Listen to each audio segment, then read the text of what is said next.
आगे आप देखेंगे मेरी इस पूरी सीरीज की लास्ट वीडियो, यानी कि मेरी पहली इंटरनेशनल ट्रेन ढाका टू दोस्तों ये था इंडिया। मेरा लास्ट डे, जो था लास्ट डे था बांग्लादेश में, और अभी हम चल रहे हैं इंडिया की ओर।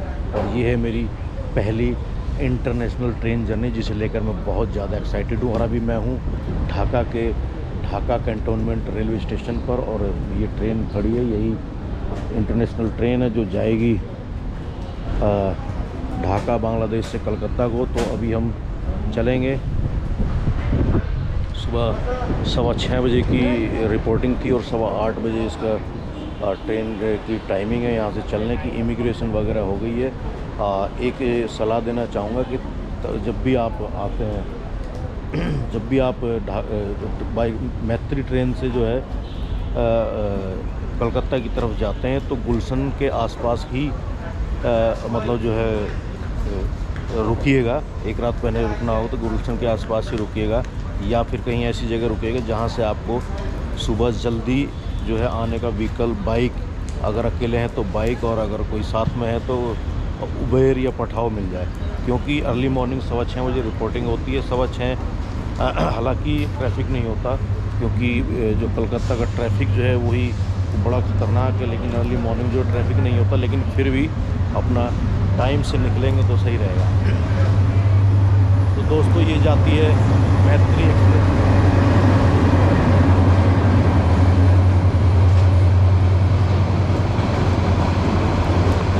तो इस ट्रेन का नाम है मैत्री एक्सप्रेस, और ये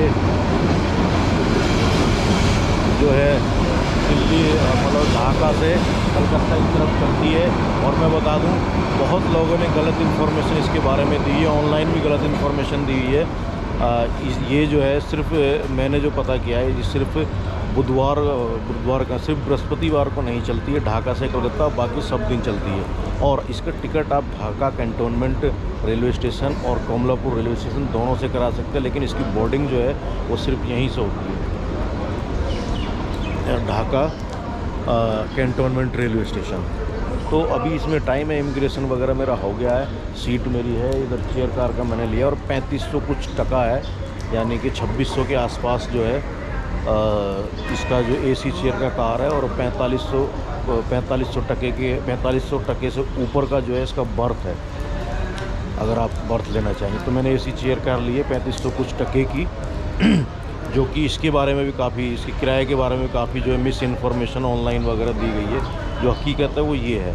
तो अभी हम सफ़र करेंगे मेरी पहली इंटरनेशनल ट्रेन का। तो आइए चलते हैं ज़रा अपनी सीट की ओर।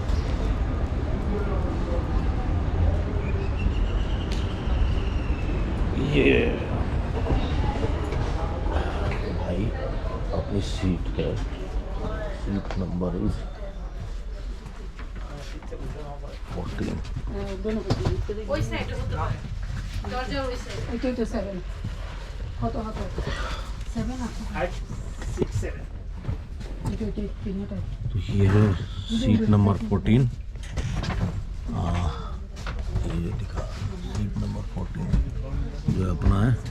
और मौसम यहाँ फ़िलहाल जो है बहुत ही अच्छा हो रहा है। अभी मैं बाहर खड़ा था, सिक्योरिटी वाला आ गया था, बोला सीट पर जाकर बैठो, लेकिन मौसम इतना अच्छा हो रहा तो बाहर कैसे लगता है, कहता इंटरनेशनल ट्रेन है।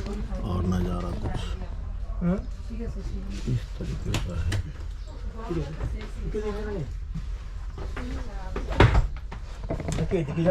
मैंने सोचा स्टेशन पे कोई कैंटीन वगैरह होगी तो चाय वगैरह पी लेंगे, लेकिन यहाँ स्टेशन पे कुछ नहीं है। तो जो है जब आओ तो अपनी नाश्ता वगैरह करके आना।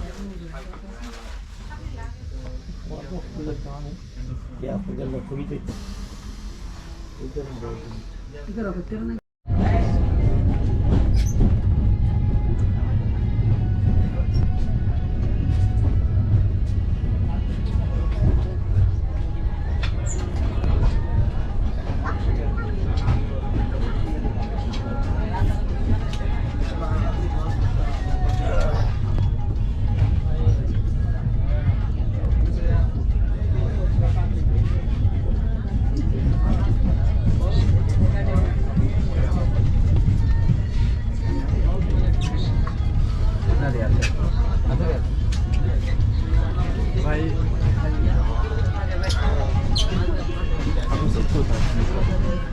এমন কিছু করবেন না অন্যদের মধ্যে বিব্রত হয়।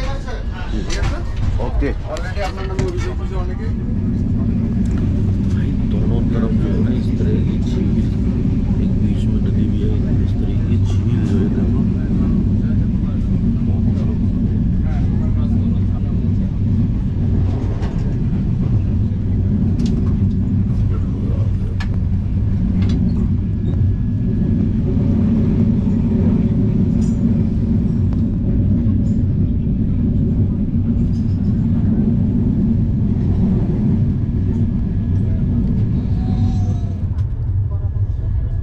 ढाका रेलवे स्टेशन से चलने के कुछ घंटे बाद ही जब ट्रेन ब्रिज पर पहुंची और इसकी स्पीड बहुत स्लो हो गई तो मैंने सोचा कि शायद हम बांग्लादेश और भारत का बॉर्डर पार कर रहे हैं। हालांकि ढाका स्टेशन से जो दूरी है कोलकाता की वो लगभग 450 के करीब है। और आप देख सकते हैं कि मैं मैप देख रहा था ट्रेन में बैठा हुआ, और जब इस ब्रिज से यह ट्रेन गुजरती है तो गति जो है बहुत धीमे हो जाती है, जिससे नदी का नज़ारा और भी बेहद खूबसूरत हो जाता है। हालांकि ये बॉर्डर नहीं था, अभी हम बांग्लादेश में ही थे। ढाका से कोलकाता जाने वाली मैत्री एक्सप्रेस ट्रेन में खाने की सुविधा भी उपलब्ध है, लेकिन वो आपको ऑर्डर करना पड़ेगा और ट्रेन के चलने के दौरान ही आपके पास वेटर ऑर्डर लेने के लिए आता है। मैंने भी ऑर्डर कर दिया था, लेकिन अभी तक खाना नहीं आ रहा था और भूख मुझे सता रही थी, तो लिहाजा मैंने सोचा क्यों ना एक कॉफ़ी पीकर ही थोड़ी सी भूख मिटाई जाए।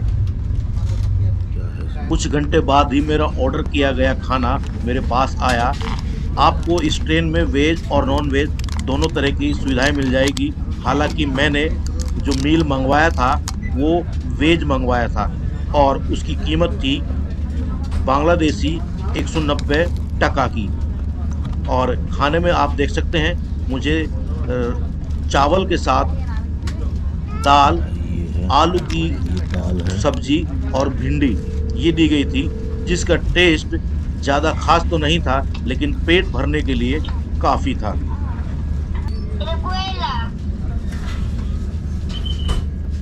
চুয়াডাঙ্গা ये कोई ट्रेन स्टेशन है।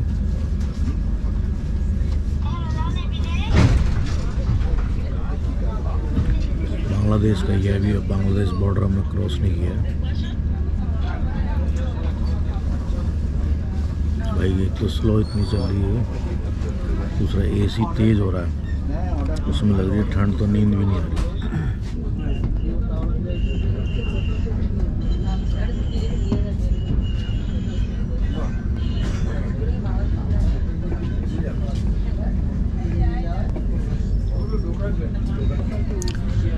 इंडिया में इंटर कर गए हैं। और यहाँ पे गेदे ये जगह है जो कि बांग्लादेश बॉर्डर पे है।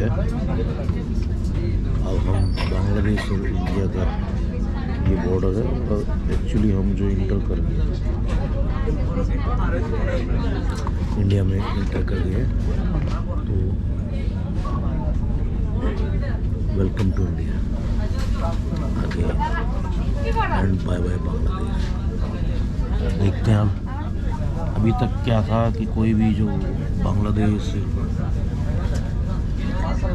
के जो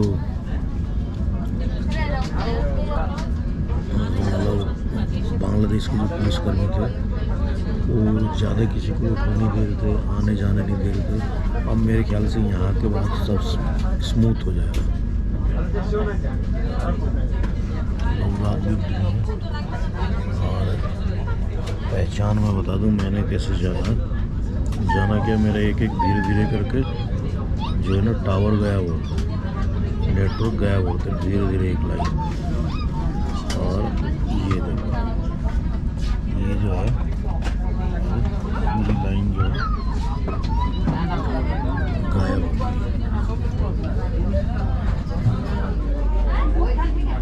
सुबह 8:15 बजे से चलकर लगभग 1:45 हमने प्रवेश किया बांग्लादेश से भारत में। और जिसकी पहचान आपने देखी होगी अभी। अब जो ट्रेन में जो है, जो इंडियन आर्मी आ चुकी थी और सर्च कर रही थी। साथियों, हम बहुत जल्दी कोलकाता पहुंचने वाले थे, तो मैं पहुंच गया वॉशरूम में। मैंने सोचा क्यों ना आपको वॉशरूम दिखाया जाए। वैसे ये वॉशरूम भी वैसा ही था जैसा हर ट्रेन में रहता है, तो कुछ खास था नहीं। चलिए अब पहुंचते हैं कोलकाता के रेलवे स्टेशन पर।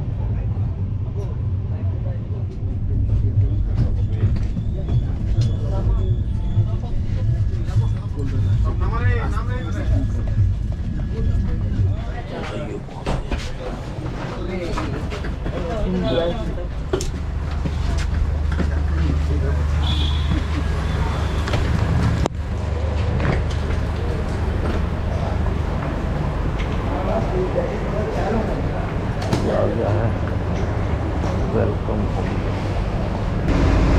कोलकाता पहुंचने के बाद भी हमें इमिग्रेशन से गुजरना था, तो इसलिए पुलिस कर्मियों ने बैरिकेड लगाकर लाइन लगाई हुई थी, जिस लाइन में मैं भी खड़ा था। काफ़ी देर लाइन में लगने के बाद, इमिग्रेशन क्लियर करने के बाद, कस्टम से होने के बाद फिर मैं पहुंचा स्टेशन के तो बाहर। साथियों, कस्टम वगैरह चेक करा के मैं कोलकाता के स्टेशन से आ गया हूँ बाहर। वो पीछे जो बिल्डिंग है वो कोलकाता स्टेशन की थी। और जो है मैं बताऊँ, इतना टाइम एयरपोर्ट से मुझे इमिग्रेशन कराने में लगा था, उससे ज़्यादा टाइम यहाँ लग गया। लाइन लगी हुई थी काफ़ी लंबी, क्योंकि बांग्लादेश से जो है पूरी ट्रेन आई थी, तो काफ़ी लोग थे। लेकिन कस्टम वाले जो हैं किसी से सवाल नहीं पूछ रहे, मेरे से ही पूछ रहे। 2-3 सवाल पूछे हालांकि इसने, तो मैंने बताया तो ईजीली आ गया। इमिग्रेशन वाले भी, कस्टम वाले भी। तो मैं अब कोलकाता पहुंच गया हूं। मेरी पहली जो इंटरनेशनल ट्रेन जो है ढाका टू कोलकाता, उसका सफ़र यहाँ ख़त्म हुआ और बांग्लादेश का टूर भी मेरा यहाँ ख़त्म हुआ। यहाँ से अब हम चलेंगे दिल्ली की ओर। अब देखता हूँ, क्योंकि एक रात मैं सिर्फ कोलकाता में हूँ, यहाँ कुछ बना पाया तो ठीक है, नहीं तो दोस्तों बड़ी मेहनत की है मैंने इस बांग्लादेश टूर पर। और बड़ा मतलब संघर्ष किया है सर्वाइव करने के लिए, क्योंकि काफ़ी दिन बाद जो है मैंने जो कैमरा उठाया था और निकला हूँ अकेला बांग्लादेश जैसे शहर में, जहाँ मुझे भाषा भी समझ नहीं आ रही थी। काफ़ी कुछ मतलब सर्वाइव रहा, मेहनत की है मतलब टोटल मिलाकर। तो आप सबसे रिक्वेस्ट है, गुजारिश है, मेरे चैनल लाइक शेयर के साथ साथ सब्सक्राइब करते रहिए। और फेसबुक पर जहाँ मैं लाइव दिखाता हूँ क्या नाम, सारा ट्रैवल की काफ़ी कुछ जो है लोकल एरिया वगैरह लाइव दिखाता हूँ। फेसबुक पेज सचिन दिल्ली वाला, उसको भी फॉलो करते रहिए। ट्रैवल ड्रीम आपके अपने चैनल को भी लाइक शेयर सब्सक्राइब करते रहिए। तो साथियों, उम्मीद करूँगा हर सफ़र में आप मेरा साथ यूँ ही देते रहेंगे और मेरे साथ साथ आपके सपनों का सफ़र भी यूँ ही चलता रहेगा। तो इस सफ़र के लिए बाय बाय, फिर मिलेंगे एक नए सपनों के सफ़र पर, नई राह पर, नए देश, नई जगह पर। धन्यवाद।